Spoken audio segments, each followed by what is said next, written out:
Jestli hledáš ideální pozici pro hru na kytaru, tak tahle ta je pro tvoje záda asi ta nejlepší. Ale je fér říct, že toho takhle moc nezahraješ. Takhle drží kytaru většina samouku.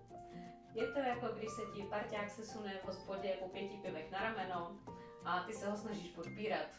Záda trpí a ruka, jak ta pravá, tak ta levá, má hodně málo prostoru pro manipulaci a těžší hmaty je velice obtížné zahrát. Tak to je to správně. Tvoje hlava je ve stejné úrovni jako hlava kytary, protože kytara je kámoš a s kámošem si koukáme z očí do očí. Pravá ruka se tím pádem opírá jen tak lehce v předloktí a tím získává stabilitu, ale zároveň taky manipulační prostor, aby mohla hrát i složitější vybrnkávačky. Levá ruka má takto možnost se pohybovat až po celém hmatníku a zahrát i v těch nejvyšších pozicích, a to dokonce v pohodě i baré hmaty.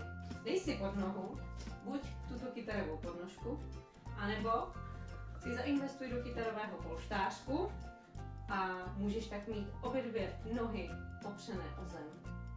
A tvoje záda tě budou milovat. Zkus to a dej vědět, jak ti to fungovalo.